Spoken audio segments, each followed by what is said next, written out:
convidar a igreja a ficar em pé mais uma vez. Pode deixar que eu não vou pedir para falar bom dia de novo não, para não copiar o pastor. Vamos orar? Pai eterno, mais uma vez nos colocamos diante de Ti nessa manhã. Mais uma vez nos colocamos agradecidos, Senhor, por tantas bênçãos que o Senhor derrama nas nossas vidas. Bênção de estarmos na Tua casa, bênção de louvarmos o Teu nome, bênção de confessarmos os nossos pecados a Ti, bênção de sermos perdoados por Ti, Senhor. Temos muitas bênçãos para Te agradecer. Essa bênção de estar na Tua casa hoje é a melhor delas, ó Pai, porque vamos ouvir a Tua palavra, vamos meditar nela, Senhor. Te pedimos que o Senhor abençoe cada um de nós, que os nossos corações estejam abertos para entender e aprender da Tua palavra, que todos consigamos colocá-la em prática nas nossas vidas.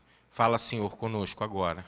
É o que te pedimos e já te agradecemos, no nome do Teu Filho Jesus Cristo. Evangelho de João, capítulo 1. A gente vai ler dos versículos 19 ao 28. Evangelho de João, capítulo 1, versículos 19 ao 28. São poucos versículos, acho que dá para a gente ler juntos. Todo mundo encontrou? Vamos ler? Este foi o testemunho de João, quando os judeus lhe enviaram de Jerusalém sacerdotes e levitas, para que lhe perguntarem: quem és tu? Ele confessou e não negou, confessou: eu não sou o Cristo. Então lhe perguntaram: quem és, pois? És tu Elias? Ele disse: não sou. És tu profeta? Respondeu: não. Disseram-lhe, pois: declara-nos quem és, para que demos resposta àqueles que nos enviaram. Que dizes a respeito de ti mesmo? Então ele respondeu: eu sou a voz do que clama no deserto. Endireitai o caminho do Senhor, como disse o profeta Isaías. Ora, os que haviam sido enviados eram de entre os fariseus. E perguntaram-lhe: então, por que batizas, se não é Cristo, nem Elias, nem o profeta? Respondeu-lhe João: eu batizo com água, mas no meio de vós está quem vós não conheceis, o qual vem após mim, do qual não sou digno de desatar-lhe as correias das sandálias. Estas coisas se passaram em Betânia, do outro lado do Jordão, onde João batizando. Amém. Os irmãos podem assentar? Eu vou pedir ao pessoal, vamos passar um vídeo. As crianças devem conhecer o vídeo que eu vou passar, um trecho. Talvez os adultos não. Então eu queria que os irmãos prestassem atenção no diálogo do vídeo que a gente vai passar agora.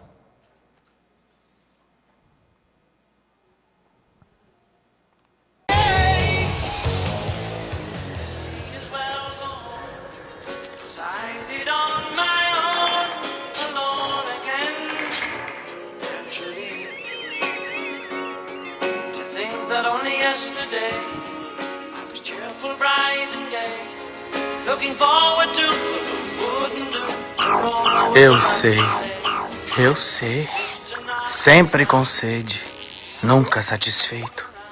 Eu entendo meu passarinho bem vestido, sem objetivos, sem rumo, uma sensação de vazio.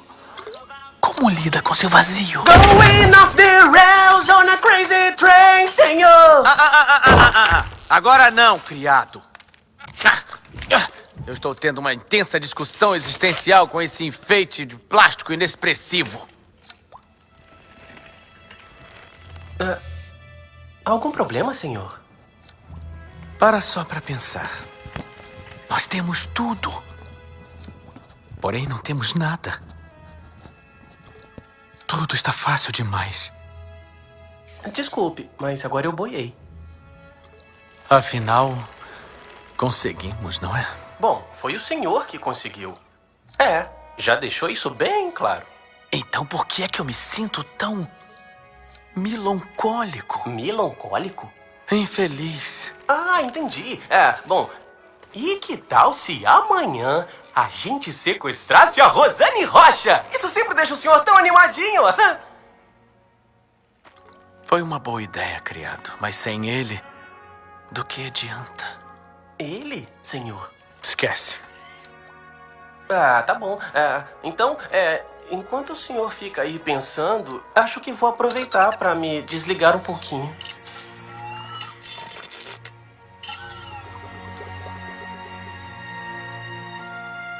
Ele sempre nos protegeu.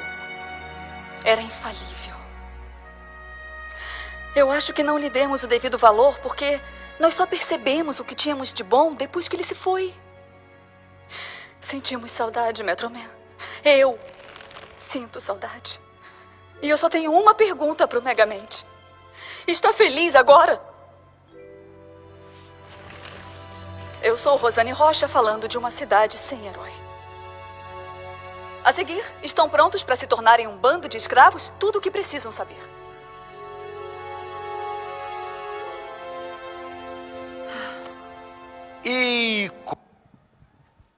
E corta. Quem já viu o filme entendeu o trecho do filme que a gente viu. Só que eu vou ter que explicar, porque provavelmente algumas pessoas não viram, até por se tratar um desenho infantil, né? O filme trata a história de dois personagens. Um é esse, o Megamente, que vocês viram, que é o vilão da história. E o Metroman, que é o herói da história. Os dois chegam ao planeta Terra no mesmo dia, né? Só que os dois são lançados, assim, igual a história do Super-Homem, né? Eles são lançados na Terra, só que o Metroman, ele cai numa família rica. Ele é criado com tudo do bom e do melhor. O Megamente é criado, ele cai dentro de uma penitenciária. E ele é criado pelos presos. E aí começa a história deles. Metroman tem superpoderes, Megamente não tem superpoderes nenhum. A única coisa que ele tem é uma mente brilhante para algumas invenções. Eles vão para a mesma escola. Chegando na escola, Metroman, claro, com superpoderes, voava, era o centro das atenções. Ele não tinha poder nenhum, ficava em segundo plano, mas ele tinha as invenções dele. Então ele botava as invenções dele na sala e tal, as invenções explodiam, não davam certo, e ele começou a se revoltar com isso. Eu falei, poxa, o cara é o centro das atenções, tudo que eu faço dá errado, aí eu vou ser vilão, eu não vou ser, essa história de ser bonzinho para mim não está dando certo não. E ele naquele dia explode a escola, ele explode a escola literalmente, tá? Explode tudo azul, ele explode a escola e ele decide que a partir daquele dia ele vai ser vilão. Esse negócio de mocinho não vai dar certo não. E ele vive boa parte da vida dele lutando contra esse tal de Metroman, que é o super-herói. Ele mesmo diz numa das falas deles assim, eram boas batalhas, umas eu perdi, outras eu quase ganhei, né? Ele vive toda essa vida tentando derrotar o tal do Metroman. Chega num determinado dia, que é uns minutos antes dessa cena que a gente viu, ele consegue derrotar o tal do Metroman. Aí ele fica eufórico. Aí ele faz tudo o que ele tem vontade de fazer. Ele rouba banco, ele rouba quadro, ele vai para a sala ele começa a morar na prefeitura, na sala do prefeito, ele faz tudo o que ele quer, que ele tinha vontade na vida de fazer. Aí chega esse momento agora que a gente viu nesse vídeo. Ele para e pensa assim, bom, eu tenho tudo o que eu queria, eu consegui derrotar o Metroman e... Ele diz até ali, eu estou numa intensa discussão existencial. Ele começa uma discussão existencial. Por que eu botei esse vídeo desse filme? Quando eu estava preparando a mensagem, quando eu escolhi o texto, esse vídeo veio na minha mente. Essa cena veio na minha mente. Porque a gente já viu esse filme 500 vezes, né? Quem tem filho pequeno sabe que uma vez só filme não dá para ver. Aí na 49ª, eu lembrei dessa história. Porque a gente se identifica um pouco com o Megamente algumas vezes. Por quê? Porque Megamente, num período da vida dele, ele não sabia quem ele era. Ele achava que era uma coisa, mas na realidade ele não era. No final do filme, ele vai ser o herói do final do filme. E ele vai ver que na realidade ele nasceu para ser herói e não para ser vilão. Às vezes nós, como seres humanos, nós agimos assim. Nós achamos que somos uma coisa, a gente batalha por aquela coisa, a gente vive aquela coisa intensamente, mas chega um momento da nossa vida que a gente vê que não é isso. Não era isso que a gente queria, não é isso na nossa vida. Isso acontece porque algumas vezes nós não sabemos quem somos, outras vezes a gente acha que é o que não é. Então esse texto de João, ele me veio à mente por causa disso. João, foi uma pergunta que fizeram para João: quem é você? Eu não sei, a Rosinha pode falar melhor do que eu, mas hoje, até onde eu pesquisei, os consultórios de atendimento psicológico lotados de pessoas que não sabem quem são, certo? Muita gente não sabe quem é. E isso traz vários problemas.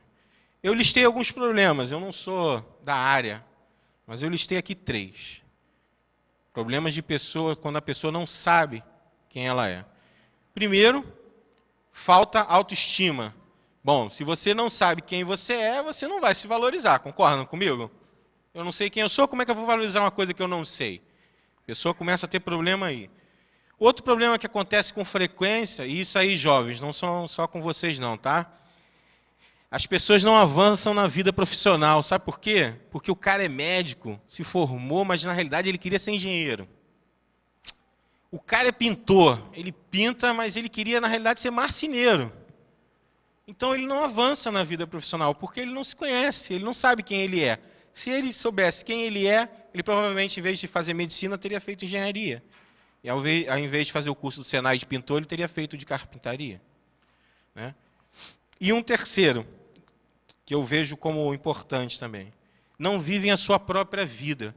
Quem não sabe o que é, quem não sabe quem é, geralmente, o que faz?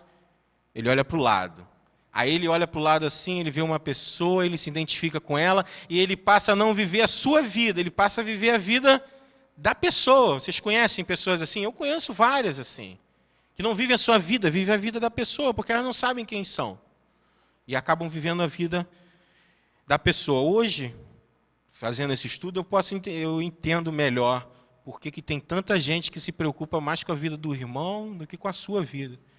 Porque mira mais na vida do irmão do que na sua própria vida. Mas voltando lá para o texto que a gente leu, o texto conhecido de boa parte dos irmãos. Né? O texto mostra, pelo texto a gente vê, ele mostra uma pessoa que sabe exatamente quem é. O texto dá a impressão que os fariseus e os levitas perguntam e João Batista responde na hora. Bom, não teve nem aquela coisa de pensar, bom, deixa eu ver o que eu sou mesmo, o que está escrito em Isaías. Não. Perguntam quem você é e João Batista não titubeia, responde. Porque João Batista tinha certeza de quem ele era. João Batista tinha certeza para que ele tinha vindo ao mundo. E o interessante é que João Batista tinha vários motivos, mas muitos motivos, para ter uma visão dele própria distorcida. Sabe por quê? Quem conhece a história de João Batista sabe que João Batista viveu numa época de silêncio total de Deus. 400 anos, desde Malaquias, Deus não vinha falando com nenhum profeta, vamos dizer assim. E começa a falar com João Batista. Já é um ponto que o cara podia, né, se achar. Outro detalhe, João Batista nasce de uma forma milagrosa. João Batista nasce, os pais, Zacarias e Isabel, já eram idosos quando João Batista nasce. Então, João Batista nasceu de uma forma milagrosa, vamos dizer assim. Outra coisa é que João Batista podia se apegar. Ele é parente direto de Jesus. Parente direto não, ele era primo de Jesus. Ele dizia, eu não sou o Cristo não, mas eu sou primo dele. Outra coisa que João Batista também podia se distorcer a visão de João Batista é que ele tinha muita influência política. Herodes era doido para prender ele, para ele calar a boca. Então ele tinha uma influência política. O que ele falava tinha impacto na política da época. Outro detalhe importante. João Batista levava muita gente para o deserto para ouvir a sua mensagem e ser batizado. Aí tem um ponto que a gente tem que prestar atenção. João Batista fez algum milagre? Não. João Batista não fez nenhum milagre. João Batista se vestia bem assim, de terno e gravata, igual eu estou hoje? Não. João Batista tinha um microfone desse bonito sem fio? Também não. E ele levava muita gente para o deserto. Ele podia se achar o cara, como nós falamos na nossa gíria. E por último, que eu creio até o mais importante, o próprio Jesus, em Mateus 11:11, diz que nos nascidos de mulher não existiu ninguém maior do que João Batista. Com tudo isso, João Batista não tinha uma visão distorcida dele mesmo. Ele tinha uma visão clara do quem ele era e do que ele veio fazer na terra. Aí eu fiquei com uma dúvida na minha cabeça. Eu tenho muita mania de fazer isso, de me colocar assim na posição dos personagens bíblicos, me colocar na posição das pessoas. Gostaria que os irmãos fizessem esse exercício também. Imagina que nós somos João Batista lá. E vão perguntar a gente quem a gente é. A gente sabendo tudo isso que eu falei agora, vamos ser sinceros, eu acho que a gente ia ter uma resposta um pouco diferente. Eu até anotei aqui umas que eu ia falar. Olha só, quem você é? Aí eu sou João Batista, né? Aí eu vou dizer assim, cara, eu sou o único profeta que Deus está falando atualmente, né? Sabe como é que é, né? Bom, segundo, quem você é? Ah, eu sou João Batista, cara, eu sou um escolhido, hein? Pode crer que eu sou escolhido. Pô, minha mãe me teve quando ela já tinha 90 anos, sei lá, 80. Eu nem conhecia ela direito. Quando eu cresci, ela já tinha morrido. Eu sou escolhido, meu nascimento foi milagroso. Terceiro, quem é você? Cara, eu não sou o Messias. Não sou. Eu sou primo dele. É esse sangue aqui, ó. Eu não sou ele, não. Outra resposta. Quem você é? Cara, quem eu sou não importa, mas que eu tenho uma influência política grande. Eu falo aqui, dá confusão lá com Herodes, lá com a esposa dele. Eu sou sinistro.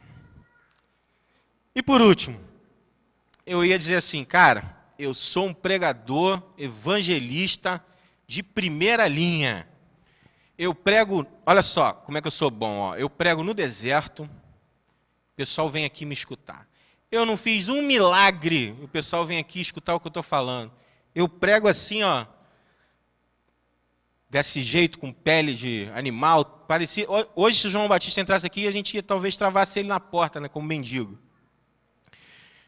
Eu não falo palavras bonitas, não. Eu falo palavras duras. E mesmo assim, está cheio de gente aqui querendo escutar o que eu estou falando. Eu sou o cara. Eu sou o cara. Eu tenho muita impressão, estou falando de mim, que provavelmente eu falaria algo bem parecido com isso. Mas João Batista não. João Batista tinha um foco, ele sabia exatamente quem ele era. Mas é triste a gente olhar nos nossos dias e ver pessoas que se dizem cristãos que têm uma visão distorcida deles mesmos. Pessoas como nós, pecadores, mas que têm uma visão distorcida. Por que visão distorcida? Tem gente que acha que é mais santo que o outro. Né? Eu sou melhor, eu peco, mas o Fábio Delfino é bem pior que eu. Bem pior. Eu sei os negocinhos que ele faz aí, rapaz, se eu contar... Melhor não contar, não. Tem gente que acha que é mais graduado espiritualmente que outra. Né? Ah, mas fulano nem lê a Bíblia, rapaz. Eu leio a Bíblia uma vez por dia, um versículo. Eu leio. Estou melhor que fulano. Tem gente que nem se acha pecador. Ah, eu não erro, não. Eu sou pecador, porque disseram que eu sou pecador aí, mas se eu fizer uma análise assim, eu não vejo nada de errado em mim, não. São pessoas que são crentes, cristãos, mas têm uma visão distorcida dele próprio. Nós temos dificuldade de aceitar, isso falo todos nós, que nós somos pecadores. Isso é do ser humano. Quando a gente faz alguma coisa errada, invariavelmente, a primeira coisa que a gente faz é se defender, né? Não, mas não foi bem assim. Todos somos assim. Todos temos essa tendência a distorcer um pouco quem nós somos, né? Pelo menos na nossa mente, né? A gente gostaria de ser de uma maneira e acredita que é daquela maneira quando a gente não é. Mas, afinal de contas, eu estou falando, mas quem nós somos?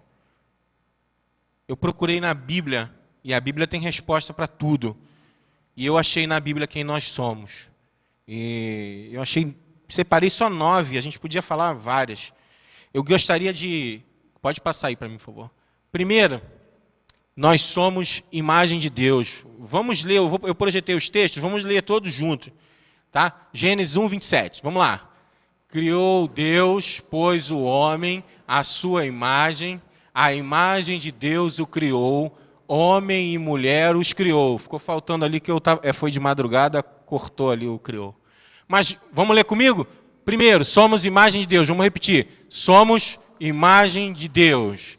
Segundo, somos da família de Deus. Efésios 2,19. Vamos ler. Assim, já não sois estrangeiros e peregrinos, mas concidadãos dos santos, e sois da família de Deus. Então, somos filhos de Deus. Terceiro, somos raça eleita. 1 Pedro 2, 9 e 10. Vós, porém, sois raça eleita, sacerdócio real, nação santa, povo de propriedade exclusiva de Deus, a fim de proclamardes as virtudes daquele que vos chamou das trevas para a sua maravilhosa luz. Vós, sim, que antes não eres povo, mas agora sois povo de Deus, que não tinhas alcançado misericórdia, mas agora alcançastes misericórdia. Quarto, somos filhos de Deus. João 1,12. Mas a todos quantos o receberam, deu-lhes o poder de serem feitos filhos de Deus, a saber, os que creem em seu nome. Quinto, somos vencedores. Romanos 8,37. Em todas essas coisas, porém, somos mais que vencedores, por meio daquele que nos amou. Sexto, somos propriedade de Deus. 1 João 5,19.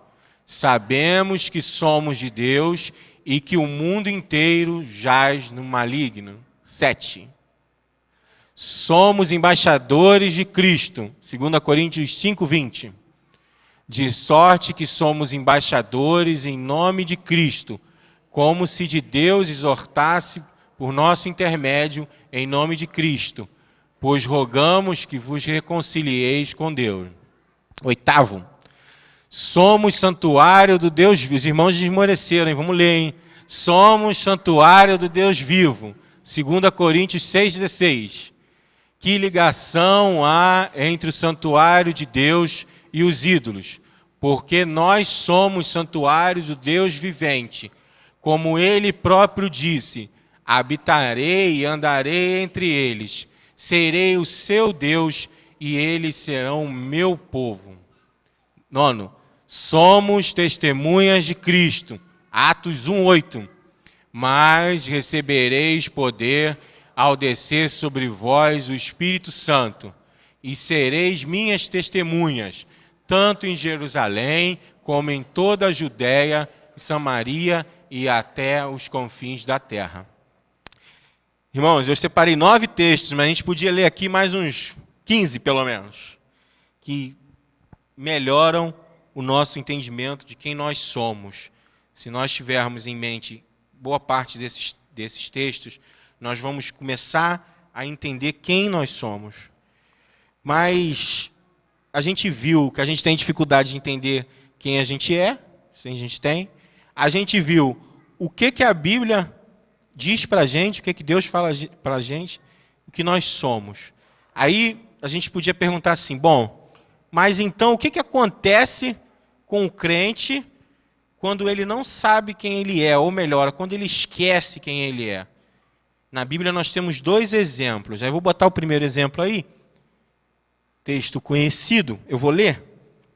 que é o caso de Davi, com Batseba, né? 2 Samuel 11, de 1 a 4. Eu vou ler, os irmãos acompanhem. Decorrido um ano do tempo em que os reis costumavam sair para a guerra, enviou Davi a Joabe e seus servos com ele, e a todo Israel, que destruíram os filhos de Amon e sitiaram Rabá. Porém, Davi ficou em Jerusalém. Uma tarde, levantou-se Davi do seu leito e andava passeando no terraço de sua casa real. Daí, viu uma mulher que estava tomando banho, e era muito formosa. Davi mandou perguntar quem era. Disseram: é Batseba, filha de Eliã e mulher de Urias, o heteu. Então enviou Davi mensageiros que a trouxeram. Ela veio e ele se deitou com ela. Tendo-se purificado de sua imundícia, voltou para sua casa. O resto do texto a gente conhece, a gente sabe o que vai acontecer. Depois Davi vai mandar matar Urias, mandar ele ficar lá na frente de batalha e morrer. O que aconteceu com Davi? Davi esqueceu quem ele era. Diria que por um espaço de tempo curto, mas foi o suficiente para ele cair. Davi tinha várias mulheres. Se ele teve alguma necessidade naquele momento, ele podia resolver com uma de suas mulheres. Ele não precisava pegar a mulher de um dos seus generais. Mas, por um momento da vida dele, Davi esqueceu quem ele era. Davi esqueceu que era servo de Deus. Davi esqueceu que era rei. Davi esqueceu que tinha que dar exemplo. Davi esqueceu até da lei, porque no caso de adultério morriam os dois. Mas o que aconteceu com Davi quando ele esqueceu quem ele era? Caiu. Hoje pode acontecer com a gente isso, é isso que eu quero que a gente tenha em mente nessa manhã. Que se a gente esquecer quem a gente é por um minuto, provavelmente a gente vai cair. Provavelmente a gente vai cair. Como Davi. As coisas não estão escritas na Bíblia por acaso. Elas estão escritas na Bíblia para a gente ler, entender e aprender. Então, prestar atenção, está sozinho no terraço da sua casa, lembra quem você é. Mas tem um segundo exemplo também bonito. Bonito sim, um exemplo, né? Que é do rei Uzias, que está lá em 2 Crônicas. 2 Crônicas 26, de 3 a 5 e 16 a 20. Aí eu vou ler novamente, os irmãos prestem atenção. Uzias tinha 16 anos quando começou a reinar, e 52 anos reinou em Jerusalém. Era o nome de sua mãe, Jecolias, de Jerusalém. Ele fez o que era reto perante o Senhor, segundo tudo que fizera Amazias, seu pai. Propôs-se buscar a Deus nos dias de Zacarias, que era sábio nas visões de Deus. Nos dias em que buscou ao Senhor, Deus o fez prosperar. Mas, havendo-se fortificado, exaltou-se o seu coração para a sua própria ruína, cometeu transgressões contra o Senhor, seu Deus, porque entrou no templo do Senhor para queimar incenso no altar do incenso. Porém, o sacerdote Azarias entrou após ele com 80 sacerdotes do Senhor, homens de maior firmeza, e resistiram ao rei Uzias e lhe disseram: a ti, Uzias, não compete queimar incenso perante o Senhor, mas aos sacerdotes, filhos de Arão, que são consagrados para esse mister. Sai do santuário, porque transgrediste. Nem será isso para a honra tua da parte de Senhor Deus. Então Uzias se indignou, tinha um incensário na mão para queimar incenso. Indignando-se ele, pois, contra os sacerdotes, a lepra lhe saiu à testa perante os sacerdotes, na casa do Senhor, junto ao altar de incenso. Então o sumo sacerdote Azarias e todos os sacerdotes voltaram-se para ele, e eis que estava leproso na testa. E apressadamente o lançaram fora. Até ele mesmo se deu pressa em sair, visto que o Senhor o feria. Uzias tem uma história muito interessante. Temos vários exemplos de reis que não seguiram a vontade de Deus. Mas no caso de Uzias, não. Uzias começou a reinar com 16 anos. E diz o texto que ele fez o que era reto aos olhos do Senhor.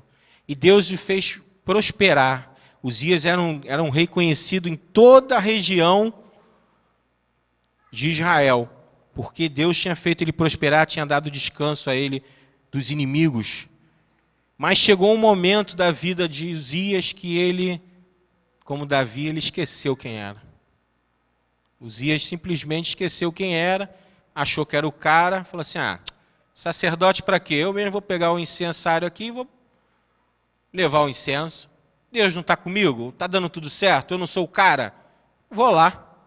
E foi. Só que Deus falou assim, não, isso não é assim não, cara. Se você está prosperando é porque eu fiz você prosperar. Toma-lhe uma lepra na testa. Logo na testa, assim, né? Podia ser na mão, né, para o cara esconder, mas na testa não tinha como esconder. Fosse revólver, né? Ia tiro na testa. Bem na testa. Uzias tem muito para ensinar para a gente também, porque olhando para a nossa vida como cristão, olhando para a nossa vida como servos na igreja, algumas vezes a gente pode desenvolver um trabalho na igreja muito bom, trabalho de anos, né? Assim, um trabalho que as pessoas chegam e falam, caramba, Leandro, aí, que trabalho você fez? Obrigado, tal. E com o tempo, essa coisa vai tomando um vulto dentro da gente, a gente esquece quem é, esquece de quem é o trabalho, esquece quem te capacitou para fazer o trabalho e você acha que é o cara. Aí vem uma pessoa e você passa por cima dela, porque você é o cara, você está na igreja, o negócio está funcionando porque você fez. Não foi porque Deus te capacitou.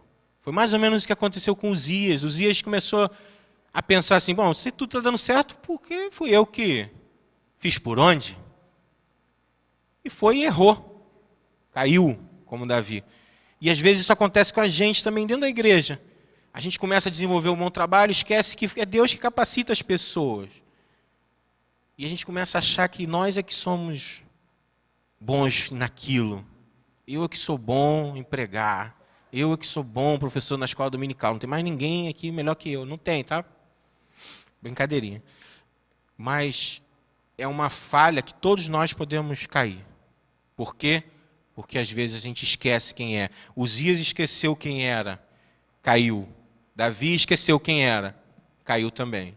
E quando a gente esquecer quem é, a gente com certeza vai cair também.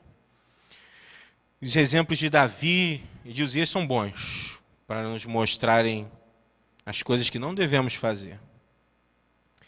Saber quem você é saber que a nossa vida tem que andar sempre no centro da vontade de Deus. Saber quem você é saber que devemos ter uma vida igual aqui dentro da igreja e lá fora. Saber quem você é buscar na palavra de Deus o que Deus espera que nós sejamos. Pensando nisso, tem uma história, tem um personagem da história chamado Alexandre o Grande, que foi um grande conquistador na época dele. Os historiadores dizem que ele foi o maior conquistador de todos os tempos, porque ele, num período curto, ele conseguiu conquistar muito mais territórios do que todos os outros líderes da época dele ou depois dele. E tem uma história muito interessante sobre Alexandre o Grande. Diz que numa das batalhas que eles estavam, um soldado foi encontrado numa caverna. Fugiu com medo. Os outros soldados do exército dele encontraram ele lá e prenderam ele. É deserção, né, Cláudio, que fala? Deserção. Levaram ele à presença do imperador, Alexandre o Grande. Aí eu quero fazer um parênteses aqui. Aí o pessoal que é militar me ajuda. Para pensar, se o cara fosse soldado ali, soldado raso, acho que não tinham levado ele para o imperador, não. Provavelmente ele tinha uma patente alta, né? Porque senão teriam executado ele lá na batalha mesmo. Mas ele é levado à presença do imperador. Aí vocês imaginem, naquela época, o cara na frente do imperador, acusação, deserção. O cara é chamado de Alexandre o Grande. Jogam ele lá na frente do imperador, o cara se ajoelha trêmulo, né? Tremendo. O imperador levanta, olha para a cara do camarada assim. Qual é seu nome, meu amigo? Aí o cara trêmulo. Alexandre, senhor. Aí o imperador olha para ele, fala assim: meu amigo, vou falar uma coisa para você. Ou você muda de nome, ou volta para o campo de batalha. E nessa manhã, irmãos,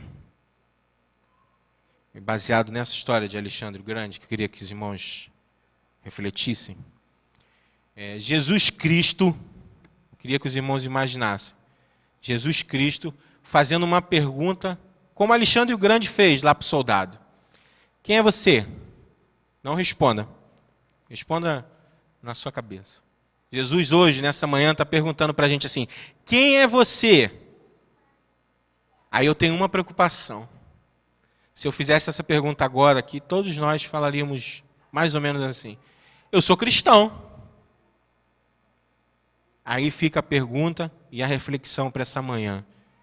Se Jesus perguntasse para você hoje quem você é, você provavelmente responderia: sou cristão. Agora, se nós respondermos: sou cristão, tem uma frase que a gente não vai poder escutar de Jesus. Senão a gente está fazendo tudo errado. Imagina que Jesus falasse para a gente assim: você é cristão? Meu amigo, ou você muda de nome, ou faz aquilo que está na palavra de Deus, ou faz aquilo pelo qual você foi regenerado. Pense nisso. Jesus está fazendo essa pergunta para a gente hoje, nessa manhã. Quem é você? Você é cristão? Não deixa Jesus falar para você assim: ou muda de nome, ou muda de vida. Eu vou chamar o Fábio Delfino. Para quem não conhece, ele é meu dublê de voz. Porque eu fazendo essa mensagem, eu descobri que eu não sei cantar. Engraçado que eu não descobri sozinho, não. Eu falei: Adriana, eu vou cantar. Ela: não, pelo amor de Deus, não canta, não. Aí eu falei: eu não devo cantar bem, não, rapaz. Isso aí é uma coisa que eu não sei fazer. E eu convidei o Fábio para cantar uma música, e a gente vai projetar a letra da música aqui, e a gente vai encerrar essa mensagem de hoje. Eu queria que os irmãos prestassem bastante atenção na letra da música. É uma música bonita, mas tem uma letra forte. Uma letra que vai fazer a gente pensar quem a gente é e o que a gente faz. E a importância da gente saber quem a gente é. Que Deus nos abençoe. Depois que o Fábio cantar, nós vamos orar.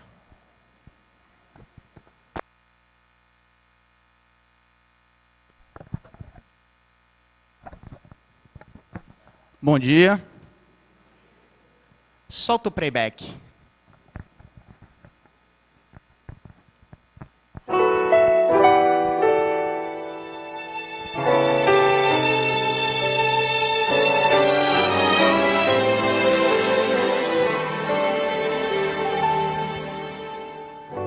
Depois de pregar seu lindo sermão e de cantar a última canção, quando você volta pra casa e ninguém mais que você precisa impressionar está por perto, quem é você?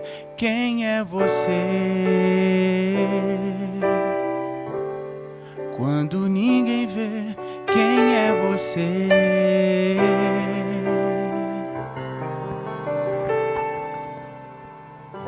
Só você mesmo pode responder. Por trás da aparência, onde só Deus vê, bem no seu íntimo sombrio, sufocado e trancado a 7 chaves, maquiando teu vazio. Deus e o travesseiro sabem quem é você.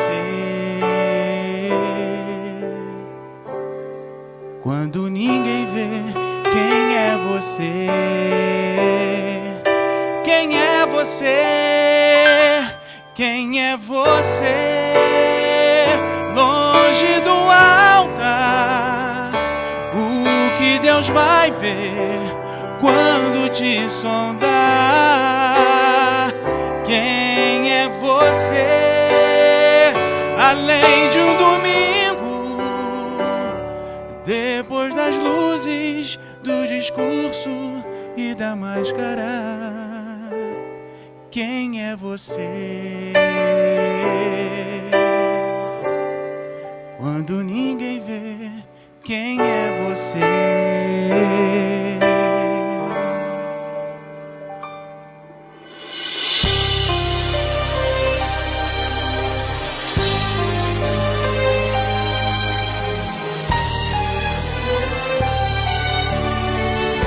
Depois de pregar seu lindo sermão e de cantar a última canção, quando você volta pra casa e ninguém mais que você precisa impressionar está por perto, quem é você? Quem é você? Quando ninguém vê, quem é você?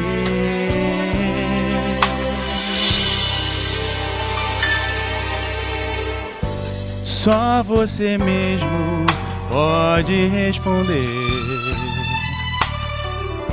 Por trás da aparência, onde só Deus vê, bem no seu íntimo sombrio, sufocado e trancado a 7 chaves, maquiando teu vazio. Deus e o travesseiro sabem quem é você. Quando ninguém vê, quem é você? Quem é você? Quem é você? Longe do altar, o que Deus vai ver quando te sondar? Quem é você? Além de um domingo, depois das luzes do discurso e da máscara, quem é você? Quando ninguém vê, quem é você?